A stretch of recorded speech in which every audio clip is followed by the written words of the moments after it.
com Gente Negócios. Nesse segundo bloco, a gente vai voltar a debater um tema que já foi assunto aqui, que é a crise energética, a situação que o país vive hoje, que é indefinida, é uma situação que deixa a população realmente muito angustiada.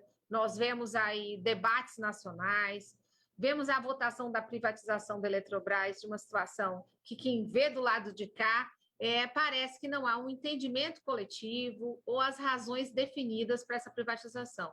Há, sim, dúvidas na população, porque nós vemos aí opiniões divergentes e a população fica no meio desse tiroteio todo, tentando entender o que realmente está acontecendo e se, no final das contas, a conta vai cair no colo do consumidor.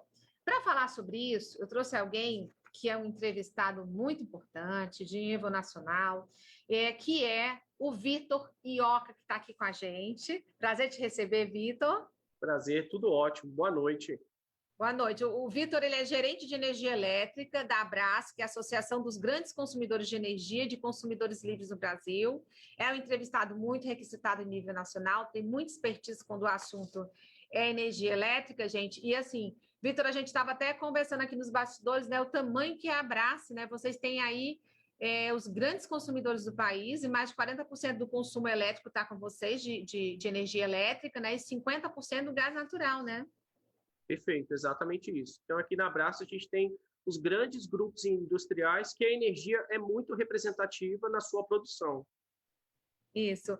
E a Abraço integra também grupos internacionais, e vocês estão juntos aí nesse debate que é a privatização da Eletrobras. Eu queria começar te perguntando, já em termos gerais, vocês são a favor da privatização, mas vieram muitos jabutis, uma situação delicada, a gente tem uma crise energética gravíssima. Como é que você vê que isso vai, onde é que isso vai parar, como é que vai acabar? E daqui a pouco eu vou conversar contigo sobre a questão da tarifa, que eu tenho certeza que é o que o meu telespectador quer saber. Perfeito. O texto original da privatização da Eletrobras, enviado pelo presidente ao Congresso, era um texto muito bom, né? A capitalização em si da Eletrobras iria trazer ali uma maior eficiência para essa empresa e, consequentemente, seria benéfico a todos os consumidores. O maior problema na tramitação desse texto foi ao longo da Câmara e do Senado, onde foram inseridos diversos custos adicionais, conhecidos como jabutis. Então, hoje, esse texto final que está voltando para o presidente sancionar, ele vai custar aos consumidores valores da ordem de 56 bilhões de reais a mais, né? Então, estimamos que o impacto na tarifa deve ser da ordem entre 10% e 15%, dependendo da região do país. Isso é simplesmente gravíssimo. Você está jogando uma bomba para quem está acompanhando a gente negócio agora, porque a gente desconfiava. Mas eu quis ouvir a Abrace, que está no olho do furacão, vocês estão no olho do furacão, vocês estão juntos nesse debate, e eu queria vocês que representam, né, a energia no país, que têm conhecimento de causa para falar, porque isso é muito revoltante, né? Para o consumidor final receber uma pancada dessa em plena pandemia, isso é muito grave. Não vai ter como contornar isso, o governo federal não tem uma estratégia? Existe uma alternativa final, né? O texto já foi aprovado pelo Congresso, e ele está caminhando para o presidente, que nos próximos dias vai ter a opção de sancionar ou não este texto, mas, claro, ele tem a caneta na mão, ele tem o poder do veto para algumas partes do texto. Então, realmente acreditamos que é possível, neste momento, que seja vetado pelo menos aqueles trechos nocivos, que estão trazendo impactos bilionários para os consumidores. Porque justamente esses trechos nocivos é que estão fazendo com que se chegue a esse patamar de expectativa, que falaram em torno de 20%, você está falando um teto de 15%, né? Perfeito. Muda muito da região, mas entre 10% e 15% seria esse impacto final sem impostos. Porque isso é grave, porque isso reflete em tudo, né? Nos produtos, no mercado inteiro, serviços, enfim. Isso com a inflação que a gente já tem hoje, um impacto estrondoso na economia nacional. Veja, o custo da energia, aqui falando pela indústria, né, o custo da energia é um fator de competitividade, mas ele vai muito além para toda a sociedade. Então, hoje, aproximadamente 2/3 do custo de energia, ele não está representado lá no boleto da distribuidora. 2/3 do custo de energia ele está presente em todos os produtos e serviços que nós consumimos. Então, a gente tem uma estimativa aqui, apenas como exemplo, que 10% do custo final de uma casa própria é energia elétrica. A energia, ela está no custo do cimento, ela está no custo da barra de aço, da cerâmica. Então, qualquer aumento adicional nesse custo final da energia elétrica, ele é, infelizmente, traduzido para toda a sociedade. E aí, quando a gente entra nesse debate, uma outra coisa que tem afligido muito brasileiro, o país inteiro, é a possibilidade de apagão, que a gente deixa isso em um segundo plano para também não ficar nessa agonia extrema. Mas, antes disso, o racionamento. E o Lira chegou a falar, tem racionamento educativo, deu uma voltada de percurso, já não falou mais, porque a repercussão não foi boa. Eu queria saber como é que você analisa essa possibilidade de racionamento, pelo menos, que é o que é o mais premente, vamos dizer, mais urgente agora. É real? Está cada vez mais próxima? Não, assim, a gente não enxerga nenhuma possibilidade de racionamento até o final do ano, né? Nesses próximos meses, início de 2022. É só alarde. Com certeza. Assim, hoje a gente está vivendo uma crise hídrica, né? A pior dos últimos 90 anos. Então, está faltando água? Está faltando água. O custo da operação do sistema, de gerar energia, ele está elevadíssimo, né? Então, a gente vem aí com o sistema se modificando, a gente conseguiu inserir novas geradoras, além das usinas hidráulicas, eólicas, solar. Hoje, nosso sistema ele é muito mais robusto. Então, a gente não identifica nenhum risco atual de racionamento. Que bom. A gente vê aí essa questão da criação de reserva de mercado para pequenas centrais hidrelétricas. Eu até falei com você sobre isso aqui nos bastidores. Isso aí, no final, pode gerar custos para o consumidor final? Sim, é um dos trechos que foi inserido nessa tramitação da privatização da Eletrobras, né? Então, assim, qualquer reserva de mercado, ela tira competitividade quando a gente vai contratar essa PCH, quando a gente vai contratar qualquer fonte de geração de energia. Então, falta de competitividade, infelizmente, no final do dia, é traduzida em aumento de custo. A contratação de termoelétrica, sem suporte, sem estudo, também se assemelha no caso? Com certeza absoluta. O texto da privatização da Eletrobras, um dos jabutis, ele prevê a contratação de 8.000 megawatts de termoelétricas a gás natural, com reserva de mercado. Essas térmicas elas vão ter que ser contratadas e construídas, a boa parte delas, mais no interior do Brasil, muito distante do gás do pré-sal. Então, isso, mais uma vez, cria uma infraestrutura que vai custar muito caro e que vai chegar nas nossas contas. Como é que a Abraço enxerga um país como o Brasil, com tanto potencial energético, né? Enfim, fotovoltaica, tudo que a gente sabe que tem de possibilidade. Chegar à situação que nós chegamos. Nós ainda somos o país da energia barata e da conta cara, né?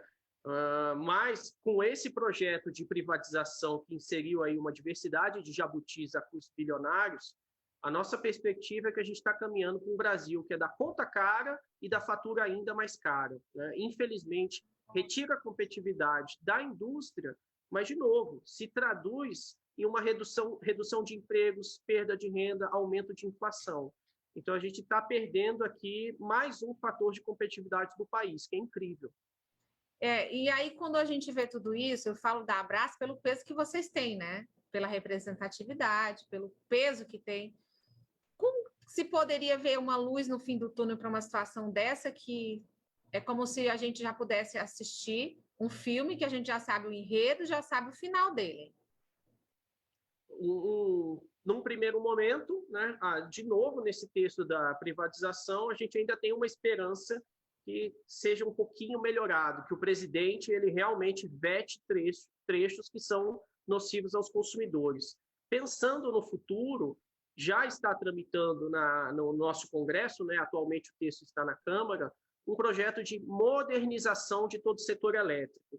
Ela é fundamental. Nosso setor ele precisa ser modernizado desde as últimas 22 décadas, né? Tem 20 anos que a gente deseja essa modernização e ela ainda não aconteceu. Então, o Congresso vai ter mais uma oportunidade de modernizar o setor elétrico com o objetivo final, que é reduzir a nossa conta de energia. E será que o Congresso, Vitor, vai aproveitar essa oportunidade? Você acredita? Nós temos essa esperança, né? Nós precisamos acreditar que a gente vai ter, sim, um setor elétrico no futuro melhor, né? Esse é o nosso grande desejo. Comparando o Brasil com algumas nações do mundo, para a gente se posicionar, vamos dizer assim, dizer como é que o Brasil está em termos de atraso em relação a países da América Latina, enfim, da América do Sul. Faz uma geografia disso para a gente ter ideia do atraso que o Brasil se encontra. Acho que o principal ponto onde a gente está defasado, que deveria se modernizar, é na nossa tarifa da nossa casa, né? Então, hoje a gente está trabalhando aqui, como que é sinalizado para o consumidor que a energia está muito cara exatamente nesse momento que a gente está conversando? Por meio da tarifa, né? Então, o único mecanismo que o Brasil hoje tem para sinalizar nas nossas residências, no nosso comércio, que a energia está cara, são as bandeiras tarifárias, né? Boa parte do mundo moderno, desenvolvido, essas tarifas elas são ali atualizadas e informadas quase que em tempo real. Então, existem aí países que adotam tarifas que são atualizadas a cada 5 minutos, a cada hora, uma tarifa por dia. E isso é muito importante para trazer o consumidor para a operação do sistema. Nós sabemos e temos certeza que todo consumidor do Brasil tem capacidade de contribuir e ajudar, mas ele não tem essa informação na casa dele. Esse é o grande transparente, né? Não é claro nem transparente. Então, essa bandeira tarifária, como ela é calculada, de que forma que vai chegar para a gente, é quase misterioso. A bandeira tarifária, ela tem um propósito que foi pensado inicialmente, que era esse, assim, tentar sinalizar para o consumidor que está custando, que está caro. Então, hoje, a gente está vivendo uma bandeira vermelha, faz sentido, né? A pior crise hídrica do momento. Então, esse sempre foi o primeiro motivo da bandeira tarifária, tentar ser educativo. Mas hoje a realidade não é bem essa, né? Hoje a bandeira ela tem até uma certa defasagem. Hoje operar o sistema está muito mais caro do que a bandeira está conseguindo traduzir, o que é assustador. Conviver com uma bandeira tarifária hoje, né, quando a gente pega a nossa conta da distribuidora, está lá a bandeira vermelha, a gente sabe que está pagando às vezes 20% mais caro na nossa fatura. Dói, claro que dói. Mas o que mais assusta é que operar os sistemas termoelétricos de R$ 1.500, R$ 1.600 o megawatt-hora está custando muito mais caro. Quais foram as outras alternativas que países do mundo mais evoluídos conseguiram para manter esse equilíbrio desse custo tão alto, dessa máquina tão pesada? Primeiro, contratar a energia mais barata possível, sem reserva de mercado, com competição. Hoje, o Brasil continua tendo um potencial gigantesco para contratar principalmente suas renováveis, eólica e solar, a preços inferiores a R$ 100 o megawatt-hora. Primeira pergunta que fica, faz sentido contratar aqueles 8.000 megawatts de térmica a um custo da ordem de R$ 400 o megawatt-hora? Faz sentido fazer uma reserva de mercado para as PCHs, que também vão custar R$ 300, R$ 350 o megawatt-hora, dado que não terá nenhuma competição? Essa é uma escolha que o país precisa fazer. Muito esclarecedor. Eu conversei com o Vitor Pioca, ele é gerente de energia elétrica da Abrace, foi muito esclarecedora a sua entrevista. Você está falando de Brasília, né, Vitor? De Brasília. Muito bem, queria te agradecer essa disponibilidade. A gente está falando do Piauí, o Gente Negócios está aí, a gente está falando do Piauí, mas nós estamos sendo transmitidos pelo nosso canal no YouTube e também estamos em diferentes regiões do Brasil com a Rede Mil Norte de Comunicação.